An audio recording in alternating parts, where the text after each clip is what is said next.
और पिता परमेश्वर जी अज खास ही गल करन जा रहे हैं साडे नाल। धन स्वामी सतगुरु यसु मसीह जी बयान करते हैं, जदों पतरस नूं भेजिया सी कि पतरस जा देखता लोग मैनू की कह के बुलाउंदे ने। हालेलुया। जदों संत पतरस जी नूं भेजिया, कहना जा पतरस इलाके दे विच जा, जगह जगह ते जा ते उन्हां नूं पुछो कि तुसीं यीशु मसीह जी नूं की कहंदे भी, ओह कौन है। कोई कुछ दसे, कोई कुछ दसे, कोई कुछ दसे, कोई कुछ दसे। सबों दे अलग अलग बयान सी। ते धन स्वामी सतगुरु यसु मसीह जी पूछन लगे, पतरस वो लोग मैनू जो मर्जी कही जान, पर तू मैनू की कहना कि मैं कौन हाँ।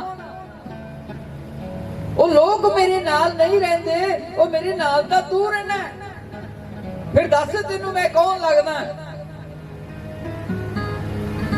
तो पतरस कहना पिता परमेश्वर जी का एक पुत्र है, मसीह जो लोगों को बचाने के लिए आया। हालेलुया। तो उस टाइम धन स्वामी सतगुरु मसीह यसु मसीह जी बोलते हैं कि पतरस ये गल हरेक ते प्रगट नहीं की गई, ये गल तेरे ते प्रगट की गई है, क्योंकि तेनू परमेश्वर ने चुन लिया गया। हालेलुया। पतरस नूं तां परमेश्वर जी पूछ रहे सी, सतगुरु जी पूछ रहे सी, उन्हें तां जवाब दे दिता सी। पर जे अज मैं पूछां कि यीशु मसीह जी नूं तुसीं की मनदे हो, तुहाडा की जवाब होएगा? कि मैं ठीक होने के लिए मनदा, जब मैं बिजनेस चलाने के लिए मनदा, जब मैं कारोबार को बढ़ाने के लिए मनदा, जब मेरा रिश्ता नहीं होता रिश्ता कराने के लिए मनदा। कभी भी असी इस करके यीशु नूं नहीं मनदे कि हाँ असी धरती ते भी स्वर्ग दे विच रहना चाहुंदे हां, ते इस धरती नूं छड्डण तो बाद भी यीशु दे चरनां दे विच रहना चाहुंदे हां। हालेलुया। साडे दिल दे विच मतलब दीयां गल्लां आ जांदियां ने, लेकिन साडा परमेश्वर कदे भी सानू कल्लिया नहीं छड्डदा। साडे परमेश्वर जी दा की बयान है, कहंदा जिहड़े मेरे नाल प्रीत पालदे ने, फिर उन्हां नूं किसी चीज दी थोड़ नहीं रहिंदी। हालेलुया। उन्हां नूं किसी चीज दी थोड़ नहीं रहिंदी। जिहड़े यीशु दे नाल प्रीत पालदे ने, किन्ने जणो जिहड़े यीशु दे नाल सच्चे दिल तो प्रीत पालदे ने कि हाँ मैं यीशु दा चुनिया है शख्स हाँ, जिहड़े उहदे हरेक हुक्म नूं मनदे ने, भावें वो कौड़ा ते भावें वो मिठा। असी एक इंसान हाँ, असी मिठे वचन बड़े वधिया सुनने के लिए तैयार हो जाते हैं, लेकिन कौड़ा वचन सुनना पसंद नहीं करते। ये बाइबल ऐसा ही नहीं कहा गया कि दो धारी तलवार दे नालों ज्यादा तिखी है। ਜਿਹੜੀਆਂ ਤਾਂ ਗੱਲਾਂ ਸਾਡੇ ਫੇਵਰ ਚ ਕਹੀਆਂ ਜਾਂਦੀਆਂ ਨੇ ਬਚਨ ਦੇ ਦੁਆਰਾ, ਉਹ ਤਾਂ ਅਸੀਂ ਫੱਟ ਮੰਨ ਲਾਂਗੇ, ਔਰ ਜਿਹੜੀਆਂ ਗੱਲਾਂ ਸਾਨੂੰ ਸੁਧਾਰਨ ਦੇ ਲਈ ਕਹੀਆਂ ਜਾਂਦੀਆਂ ਨੇ, ਉਹ ਗੱਲ ਤੇ ਅਸੀਂ ਵਿਸ਼ਵਾਸ ਨਹੀਂ ਕਰਦੇ, ਇਗਨੋਰ ਕਰ ਦਿੰਦੇ ਆ। ਉਹ ਗੱਲ ਨੂੰ ਅਸੀਂ ਮੰਨਣਾ ਪਸੰਦ ਨਹੀਂ ਕਰਦੇ। परमेश्वर कहता है सारे थके हुए ते भारे दबे हो लोगो मेरे कोल आ जाओ, मैं तुहानू आराम देंगा। ये वचन कौन कौन मनदा है? बड़े सुन के जान के यीशु मसीह जी दा आराम दिंदे ने वचन दे द्वारा। मैं चलिया किथे? यीशु मसीह जी दे कोल। वो आराम दिंदे ने थके हारियां नू। जो गल आ जाए फास्टिंग ते कि वर्त रखना है, फिर कहता है नाल दवाई चलती सी पास्टर जी तां नहीं वर्त रखिया ना, सिर की दवाई चलती है नाल। पास्टर जी तुहानू पता सी नाल शुगर की भी दवाई है ना, अटैक हो गया सी ओदी दवाई खा लिया सी नाल। थोड़ी दवाई वड्डी है या सतगुरु यसु मसीह वड्डा बोल दो? साडी दवाई वड्डी है या साडा सतगुरु वड्डा यसु मसीह? हालेलुया। परमेश्वर कहता है जिहड़ा मेरे ते निश्चय करदा उस संदीप काल तक जिंदा रहता, सानू तो अज भी भरोसा नहीं है। मिठे वचन सुन ले, असी मिठास दे नाल भर गए, लेकिन जिहड़े कौड़े वचन ने ना इहदे विच दस्से होए भी आ भी कर, आ भी कर, आ भी कर, ਉਹ ਤੁਹਾਡੀ ਗੱਡੀ ਨੂੰ ਸਹੀ ਡਾਇਰੈਕਸ਼ਨ ਤੇ ਲਿਜਾਉਣ ਦੇ ਲਈ ਹੈ, ਤੁਹਾਨੂੰ ਠੰਡਾ ਰੱਖਣ ਦੇ ਲਈ ਹੈ, ਤੁਹਾਨੂੰ ਕੂਲ ਰੱਖਣ ਦੇ ਲਈ ਹੈ ਕਿ ਤੁਸੀਂ ਕਿਤੇ ਗਰਮ ਨਾ ਹੋ ਜਾਵੋ। ਜਿਵੇਂ ਗੱਡੀ ਨੂੰ ਦੇਖ ਦਿਓ ਤੁਸੀਂ, ਗੱਡੀ ਡੀਜ਼ਲ ਤੇ ਚੱਲਦੀ ਹੈ ਨਾ, ਜੇ ਡੀਜ਼ਲ ਖਤਮ ਹੋ ਜਾਏਗਾ ਤਾਂ ਗੱਡੀ ਨਹੀਂ ਚੱਲੇਗੀ। ਜੇਕਰ ਗੱਡੀ ਦੇ ਵਿੱਚ ਡੀਜ਼ਲ ਫੁੱਲ ਕੀਤਾ ਹੋਇਆ, ਗੱਡੀ ਨੂੰ ਜਿੰਨਾ ਮਰਜ਼ੀ ਭਜਾ ਲਓ ਤੁਸੀਂ, ਉਹ ਭੱਜਦੀ ਰਹੇਗੀ, ਲੇਕਿਨ ਕੱਲਾ ਡੀਜ਼ਲ ਗੱਡੀ ਨੂੰ ਨਹੀਂ ਚਲਾਉਂਦਾ। ਜੇ ਗੱਡੀ ਦੇ ਇੰਜਨ ਦੇ ਵਿੱਚ ਮੁਗਲੈਲ ਨਾ ਹੋਵੇ ਤਾਂ ਗੱਡੀ ਕਿਲੋਮੀਟਰ ਵੀ ਨਹੀਂ ਜਾਂਦੀ, ਉੱਥੇ ਹੀ ਸੀਜ਼ ਹੋ ਜੂਗੀ, ਉੱਥੇ ਹੀ ਬੰਦ ਹੋ ਜੂ ਗੱਡੀ। ਉਹ ਡੀਜ਼ਲ ਤਾਂ ਗੱਡੀ ਨੂੰ ਭਜਾਉਣ ਦੇ ਲਈ ਹੈ, ਲੇਕਿਨ ਮੁਗਲੈਲ ਗੱਡੀ ਨੂੰ ਠੰਡਾ ਰੱਖਣ ਦੇ ਲਈ ਹੈ। ਹਾਲੇਲੂਇਆ। ਉਹ ਜੇ ਮੁਗਲੈਲ ਗੱਡੀ ਨੂੰ ਠੰਡਾ ਰੱਖਦਾ, ਡੀਜ਼ਲ ਜਿੰਨਾ ਮਰਜ਼ੀ ਗੱਡੀ ਨੂੰ ਭਜਾ ਲੈ, ਗੱਡੀ ਗਰਮ ਨਹੀਂ ਹੁੰਦੀ। ਅਸੀਂ ਕੀ ਹੋ ਜੰਨੇ ਆ? ਅਸੀਂ ਗਰਮ ਹੋ ਜੰਨੇ ਆ ਮਿੱਠੇ ਵਚਨ ਸੁਣ ਸੁਣ ਕੇ। ਸਾਡੇ ਅੰਦਰ ਕੂਲਿੰਗ ਨਹੀਂ ਹੈ, ਸਾਡੇ ਅੰਦਰ ਹੁਕਮ ਨਹੀਂ ਹੈ परमेश्वर ਦਾ कि परमेश्वर ਦਾ वचन कहता है भी आ भी कर, आ भी कर, आ भी कर। प्रार्थना का दुस्वास दे, पैसे का दुस्वास दे, भेटा परमेश्वर को खुश होके दे, और फास्टिंग दे विच जाया कर। फिर असीं कहने प्रभु जी तुसीं वचन दे विच तां लिखिआ कि सारे थके हुए ते हारे हुए हो, मेरे कोल आ जाओ, मैं तुहानूं आराम देंगा। प्रभु जी आ गया तेरे कोल, मैं देख आ गया, लेकिन कल्ला ही आया, बाकी हुक्म नाल नहीं लेके आया। असीं कल्ले ही आके बैठ गए हां, हुक्म नाल नहीं लेके बैठे। और जिस दिन असीं हुक्म नाल लेके बैठांगे, आकाश दी खिड़कियां खुल जाणगियां यीशु दे नाम च तुहाडे लई। परमेश्वर दा वचन की कहंदा है? कहंदा मैनूं परख के तां देखो कि मैं तुहाडे लई आकाश दी खिड़कियां खोलदा हां कि नहीं। कौन कौन खुलवाना चाहता आकाश दी खिड़कियां? अज खुलणगियां यीशु दे नाम दे विच। सारे खुलवाना चाहते हो। हालेलुया। वफादार किन्ने बनना चाहते यीशु दे नाल? सारे बनना चाहते ने। क्या बात है। तो फिर उहदे सारे हुक्मां दे नाल भवन च आया करो। जे एक स्कूल दा बच्चा एक साइंस की किताब कली लेके जावे ते बाकी सबजैक्टां दी किताबां ना लेके जावे तो पास नहीं हुंदा। कला साइंस दे विच ही पास होगा, बाकी सबजैक्टां चों फेल हो जाना है। ਅਸੀਂ ਇੱਕ ਸਬਜੈਕਟ ਨਾਲ ਲੈ ਕੇ ਆਏ ਤੇ ਬਾਕੀ ਕੌਣ ਪੁੱਛੂ? ਬਾਕੀ ਕਿੱਥੋਂ ਲੈ ਕੇ ਆਵਾਂਗੇ? ਹਾਲੇਲੂਇਆ।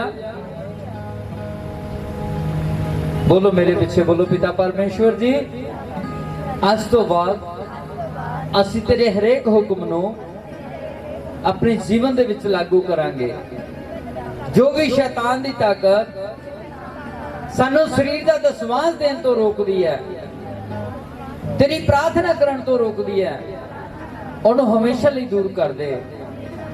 जो भी शैतान ਦੀ ताकत ਸਾਨੂੰ ਦਸਵਾਸ ਕੱਢਣ ਤੋਂ ਰੋਕਦੀ ਹੈ, ਉਹਨੂੰ ਹਮੇਸ਼ਾ ਲਈ ਦੂਰ ਕਰ ਦੇ।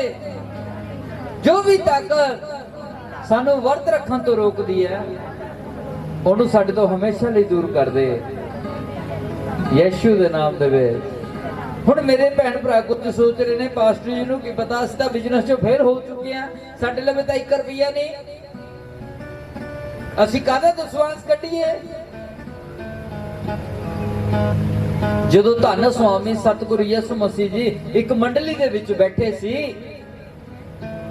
ਤਾਂ ਬਹੁਤ ਲੋਕਾਂ ਨੇ ਯਿਸੂ ਜੀ ਦੇ ਅੱਗੇ ਪੈਸਿਆਂ ਨਾਲ ਮੱਥਾ ਟੇਕਿਆ। ਕੋਈ ਕਿੰਨੇ ਰੁਪਏ ਰੱਖ ਰਿਹਾ, ਕੋਈ ਕਿੰਨੇ ਰੁਪਏ ਰੱਖ ਰਿਹਾ। ਇੱਕ ਵਿਧਵਾ ਔਰਤ ਬੈਠੀ ਸੀ, ਉਹਦੇ ਕੋਲ ਸਿਰਫ ਦੋ ਹੀ ਦਮੜੀਏ ਸੀ, ਦੋ ਹੀ ਦਮੜੇ ਸੀ। ਉਹਨੇ ਕੱਲ ਦੀ ਚਿੰਤਾ ਨਹੀਂ ਕੀਤੀ, ਉਹਨੇ ਨਾਲ ਦੀ ਨਾਲ ਕੱਢੀਆਂ ਤੇ ਸਵਾਮੀ ਦੇ ਅੱਗੇ ਮੱਥਾ ਟੇਕ ਦਿੱਤਾ। ਉਹ ਤਾਂ ਜਾਣੀ ਜਾਣ ਹੈ ਪਰਮੇਸ਼ਵਰ। ਉਹ ਕੀ ਬੋਲ ਰਿਹਾ? ਕਹਿੰਦਾ ਇਸ ਮੰਡਲੀ ਦੇ ਵਿੱਚ ਇੱਕ ਐਦਾਂ ਦੀ ਵਿਧਵਾ ਬੈਠੀ ਆ, ਉਹ ਜਿਹਨੇ ਸਾਰਿਆਂ ਤੋਂ ਜ਼ਿਆਦਾ ਬੀਜ ਬੀਜਿਆ। ਹਾਲੇਲੂਇਆ। ਧੰਨ ਸੁਆਮੀ ਸਤਿਗੁਰੂ ਯਿਸੂ ਮਸੀਹ ਜੀ ਉਹ ਮੰਡਲੀ ਦੇ ਵਿੱਚੋਂ ਕਹਿ ਰਹੇ ਨੇ, ਕਹਿੰਦੇ ਇੱਕ ਐਦਾਂ ਦੀ ਵਿਧਵਾ ਬੈਠੀ ਹੈ ਜਿਹਨੇ ਸਭ ਤੋਂ ਜ਼ਿਆਦਾ ਬੀਜ ਬੀਜਿਆ। ਜਿਨ੍ਹਾਂ ਨੇ ਸਭ ਤੋਂ ਜ਼ਿਆਦਾ ਬੀਜ ਬੀਜੇ ਸੀ ਉਹਨਾਂ ਨੂੰ ਗੁੱਸਾ ਆ ਜਾਂਦਾ ਹੈ। ਕਹਿੰਦੇ ਸੁਆਮੀ ਸਾਡੇ ਤੋਂ ਵੱਧ ਤਾਂ ਕਿਸੇ ਨੇ ਬੀਜੇ ਹੀ ਨਹੀਂ। ਉਹ ਕਹਿੰਦਾ ਦੇਖ, ਜੇ ਤੇਰੇ ਕੋਲ 50 ਰੁਪਏ ਸੀ ਤਾਂ ਤੈਨੇ 1 ਰੁਪਿਆ ਬੀਜਿਆ, ਤੈਨੇ 5 ਰੁਪਏ ਬੀਜੇ, ਤੈਨੇ 98 ਬੀਜੀ, ਤੈਨੇ ਫਲਾਨਾ ਬੀਜਿਆ, ਤੈਨੇ ਟਿਮਕਾਨਾ ਬੀਜਾ। ਉਹ ਬੀਜ ਕੇ ਵੀ ਤੇਰੇ ਪਰਸ ਦੇ ਵਿੱਚ ਪੈਸੇ ਪਏ ਨੇ। ਲੇਕਿਨ ਇਸ ਵਿਧਵਾ ਨੇ ਇਹਦੀ ਜੇਬ ਦੇ ਵਿੱਚ 2 ਦਮੜੇ ਸੀ, ਇਹਨੇ ਕੱਲ ਬਾਰੇ ਨਹੀਂ ਸੋਚਿਆ, ਉਹੀ ਪਰਮੇਸ਼ਰ ਦੇ ਅੱਗੇ ਰੱਖ ਦਿੱਤੇ ਕਿ ਲੈ ਪ੍ਰਭੂ ਮੇਰੇ ਕੋਲ ਤਾਂ ਆਹੀ ਹੈ, ਅੱਗੇ ਤੂੰ ਮੈਨੂੰ ਸੰਭਾਲ ਕੇ ਰੱਖੀ। ਹਾਲੇਲੂਇਆ। ਉਹ ਤਾਂ ਕਰਕੇ ਇਹਨੂੰ ਕਿਹਾ ਵੀ ਇਹਨੇ ਸਭ ਤੋਂ ਜ਼ਿਆਦਾ ਧਨ ਇਸ ਵਿਧਵਾ ਨੇ ਬੀਜਿਆ। ਹਾਲੇਲੂਇਆ। ਅੱਗੇ ਬਚਨ ਪੜ੍ਹਦੇ ਬੇਟਾ। ਹਾਲੇਲੂਇਆ। ਹਾਲੇਲੂਇਆ। ਯਿਸੂ ਨੇ ਅੱਗੋਂ ਉਹਨਾਂ ਨੂੰ ਆਖਿਆ, ਯਿਸੂ ਮਸੀਹ ਜੀ ਨੇ ਉਹਨਾਂ ਲੋਕਾਂ ਨੂੰ ਆਖਿਆ ਜਿਹੜੇ ਕੋਲ ਉਹਦੇ ਆਏ ਸੀ, ਜਿਹੜੇ ਉਹਦੇ ਚੇਲੇ ਸੀ। ਕਿਹਨਾਂ ਨੂੰ ਬੋਲ ਦੋ? ਜਿਹੜੇ ਉਹਦੇ ਅਸੀਂ ਕੀਆਂ ਸਭ ਉਹਦੇ। ਹਾਂ, ਤਾਂ ਫਿਰ ਯਿਸੂ ਮਸੀਹ ਸਾਨੂੰ ਕਹਿ ਰਿਹਾ, ਆਓ ਸੁਣੀਏ ਕਿ ਹੁਣ ਤੁਸੀਂ ਪ੍ਰਤੀਤ ਕਰਦੇ ਹੋ ਹਾਂ ਉਹ ਵੇਖੋ ਸਮਾਂ ਆਉਂਦਾ ਹੈ, ਸੰਗੋ ਆ ਪਹੁੰਚਿਆ ਹੈ। ਹਾਲੇਲੂਇਆ। ਪਰਮੇਸ਼ਵਰ ਜੀ ਕਹਿ ਰਹੇ ਨੇ, ਕਹਿੰਦੇ ਦੇਖੋ ਜੇਕਰ ਤੁਸੀਂ ਵਿਸ਼ਵਾਸ ਕਰਦੇ ਹੋ, ਜੇਕਰ ਤੁਸੀਂ ਪ੍ਰਤੀਤ ਕਰਦੇ ਹੋ ਤਾਂ ਸਮਾਂ ਆ ਪਹੁੰਚਿਆ ਹੈ ਕਿ ਤੁਸੀਂ ਮੈਨੂੰ ਦੇਖੋਗੇ ਨਹੀਂ। ਹਾਲੇਲੂਇਆ। ਯਿਸੂ ਮਸੀਹ ਜੀ ਜਾਂਦੇ ਸਮੇਂ ਆਪਣੇ ਚੇਲਿਆਂ ਨੂੰ ਕਹਿ ਰਹੇ ਨੇ ਕਿ ਜੇ ਤੁਸੀਂ ਮੇਰੇ ਤੇ ਪ੍ਰਤੀਤ ਕਰਦੇ ਹੋ, ਵਿਸ਼ਵਾਸ ਕਰਦੇ ਹੋ, ਤਾਂ ਮੈਂ ਹੁਣ ਤੁਹਾਡੇ ਨਾਲ ਨਹੀਂ ਰਵਾਂਗਾ। ਵਿਸ਼ਵਾਸ ਆਪਣਾ ਪੱਕਾ ਬਣਾ ਕੇ ਰੱਖਿਓ, ਕਿਤੇ ਇਹ ਨਾ ਹੋਵੇ ਤੁਸੀਂ ਡੋਲ ਜਾਵੋ। ਕਿਉਂ? ਕਿਉਂਕਿ ਉਹ ਹੁਣ ਸਾਡੇ ਨਾਲ ਨਹੀਂ ਹੈ। ਅੱਗੇ ਤੁਸੀਂ ਸਭੋ ਆਪੋ ਆਪਣੇ ਥਾਈ ਖਿੰਡ ਜਾਓਗੇ। ਕਹਿੰਦਾ ਤੁਸੀਂ ਸਾਰੇ ਜਣੇ ਸਭੋ ਆਪਣਾ ਆਪਣੇ ਥਾਈ ਖਿੰਡ ਜਾਓਗੇ। ਕਦੋਂ? ਜਦੋਂ ਤੁਸੀਂ ਪ੍ਰਤੀਤ ਕਰ ਲਈ, ਵਿਸ਼ਵਾਸ ਕਰ ਲਿਆ ਯਿਸੂ ਤੇ ਕਿ ਤੇਰੇ ਤੋਂ ਬਿਨਾ ਸਾਨੂੰ ਕੋਈ ਦੁਨੀਆ ਤੇ ਬਚਾਉਣ ਵਾਲਾ ਨਹੀਂ ਹੈ। ਜਿਹੜਾ ਵਚਨ ਦੇ ਵਿੱਚ ਦੱਸ ਗਿਆ ਕਿ ਧਰਤੀ ਦਾ ਤੇ ਆਕਾਸ਼ ਦਾ ਸਾਰਾ ਇਖਤਿਆਰ ਮੈਨੂੰ ਦਿੱਤਾ ਗਿਆ। ਹਾਲੇਲੂਇਆ। ਉਹ ਸੁਆਮੀ ਤੁਹਾਡੇ ਨਾਲ ਗੱਲ ਕਰ ਰਿਹਾ ਕਿ ਮੈਂ ਕੁਝ ਦੇਰ ਦੇ ਲਈ ਤੁਹਾਡੇ ਤੋਂ ਦੂਰ ਹੋ ਜਾਵਾਂਗਾ ਔਰ ਤੁਹਾਨੂੰ ਵਿਸ਼ਵਾਸ ਕਰਨਾ ਪੈਣਾ, ਪ੍ਰਤੀਤ ਕਰਨੀ ਪੈਣੀ ਹੈ। ਕਿਸ ਚੀਜ਼ ਦੀ ਪ੍ਰਤੀਤ ਕਰਨੀ ਪੈਣੀ ਹੈ? ਹਾਲੇਲੂਇਆ। ਜਿਨ੍ਹਾਂ ਨੇ ਯਿਸੂ ਦੇ ਪ੍ਰਤੀਤ ਕੀਤੀ ਹੈ ਉਹ ਅੱਜ ਤੱਕ ਜਿੰਦਾ ਨੇ, ਉਹ ਅੱਜ ਤੱਕ ਜਿੰਦਾ ਨੇ। ਹਾਲੇਲੂਇਆ। ਇੱਕ ਲਾਈਨ ਦੇ ਵਿੱਚ 10 ਅੰਨੇ ਬੈਠ ਜਾਂਦੇ ਨੇ, ਲਾਈਨ ਦੇ ਵਿੱਚ 10 ਅੰਨੇ ਬੈਠ ਜਾਂਦੇ ਨੇ।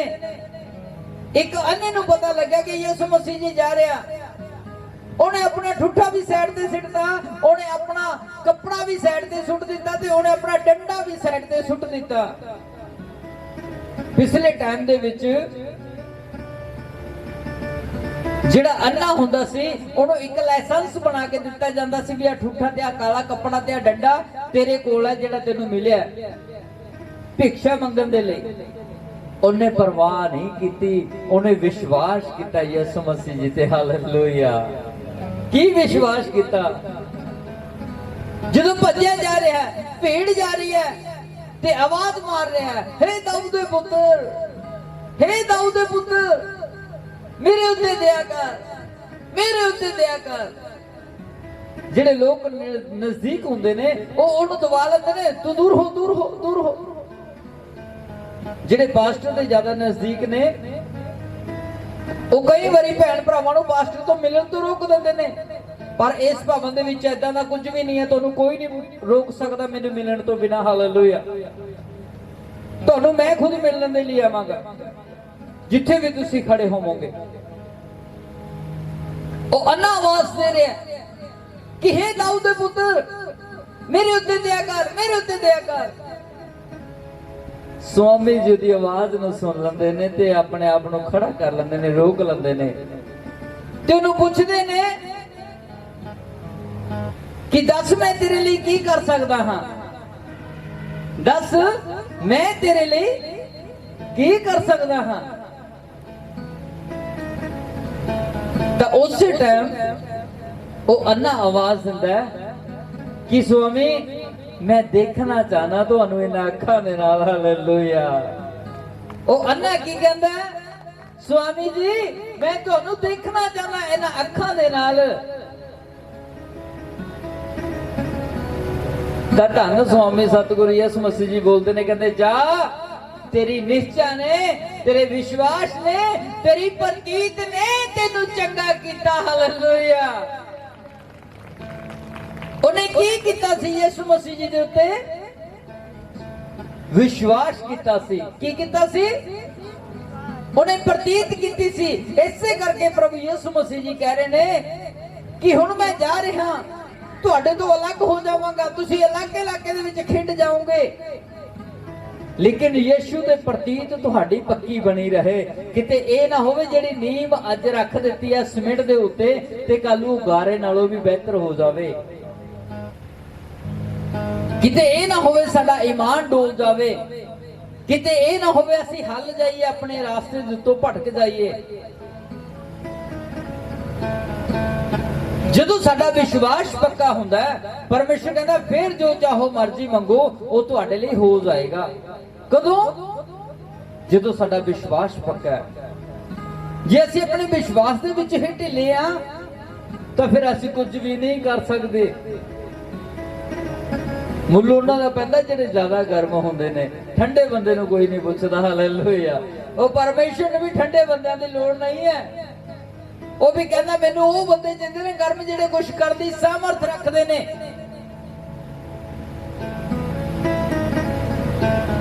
ਜਿਹੜੇ ਵਿਸ਼ਵਾਸ ਕਰਦੇ ਨੇ, ਜਿਹੜੇ ਪ੍ਰਤੀਤ ਕਰਦੇ ਨੇ ਕਿ ਯਿਸੂ ਮਸੀਹ ਜੀ ਤੋਂ ਬਿਨਾਂ ਸਾਡਾ ਕੋਈ ਉਧਾਰ ਕਰਤਾ ਨਹੀਂ ਹੈ। ਜਦੋਂ ਧੰਨ ਸੁਆਮੀ ਸਤਿਗੁਰੂ ਯਿਸੂ ਮਸੀਹ ਜੀ ਨੂੰ ਇੱਕ ਮੈਰਿਜ ਦੇ ਵਿੱਚ ਲਿਜਾਇਆ ਜਾ ਰਿਹਾ ਸੀ,